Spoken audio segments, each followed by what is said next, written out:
ఈరోజు ప్రభుత్వం ఆలోచన కూడా ఏంటంటే అలాంటి భగీరథ ప్రయత్నమే బ్రహ్మాండమైన ప్రయత్నం చేస్తున్నాం.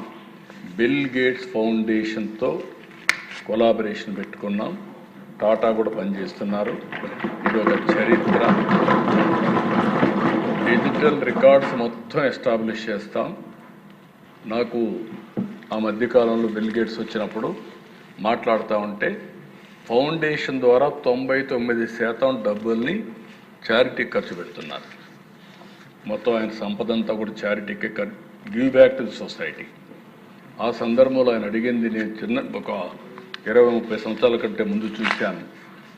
ఆ రోజు చూసినప్పుడు మీరు పవర్ పాయింట్ ప్రజెంటేషన్ నాకు ఇచ్చారు అప్పట్లోనే. ఇప్పుడు నాకు ఒక ఆలోచన వచ్చింది. నేను చాలా రకాల ప్రయత్నం చేశాను, ఎక్కడా వీలు కాలేదు. మీరు ముందుకు వస్తే మీతో కలిసి ఆంధ్రప్రదేశ్లో ఒక ప్రాజెక్ట్ చేస్తాం.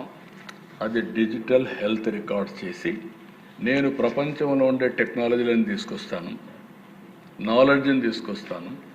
మీరు ప్రూఫ్ ఆఫ్ కాన్సెప్ట్ కింద మీరు చేసి చూపించగలిగితే ఇక్కడ సక్సెస్ అవుతానే దేశం మొత్తం రిప్లికేట్ చేసుకుంటాం. ఒకవేళ అవసరమైతే ఏ స్టేట్కైనా. అది కాకుండా ప్రపంచంలో వేరే దేశాల ముందుకు వస్తే అక్కడ కూడా అమలు చేస్తాం.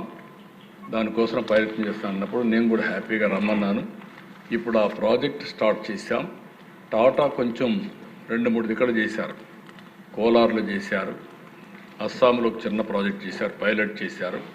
అవి 2 చేసిన తర్వాత నేను ఆలోచించింది మన రాష్ట్రంలో చేయాలనే ఉద్దేశంతో మొన్నే కుప్పంలో స్టార్ట్ చేశాం.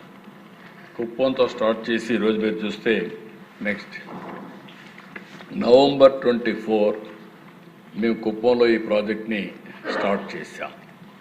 January 25 నేను అక్కడికి వెళ్ళి ఈ ప్రాజెక్ట్ని డిజిటల్ నర్వ్ సెంటర్ కింద ఇప్పుడు పేరు మార్చాం, దీన్ని స్టార్ట్ చేశాం. ఇది స్టార్ట్ చేసిన తర్వాత దిశ ఇక్కడ ఒక టార్గెట్ పెట్టుకున్నాం. ముందు 6 నెలల్లో కుప్పం పైలట్ అవుతుంది. అది గోయింగ్ ఆన్. రికార్డ్స్ అన్ని ఎస్టాబ్లిష్ అయిపోయినాయి, స్టార్ట్ చేశాం. చిత్తూరు రాబోయే 6 నెలల్లో పూర్తి చేస్తాం. చిత్తూరు అవుతుంది. అక్కడి నుంచి మొత్తం రాష్ట్రం అంతా రిప్లికేట్ చేస్తున్నాం. రాష్ట్రానికి మొత్తం మీరు చూసినప్పుడు దగ్గర 2 సంవత్సరాలు అంటే ఆ డేట్స్ కూడా నేను చూపిస్తాను. అది ప్రారంభిస్తున్నాం.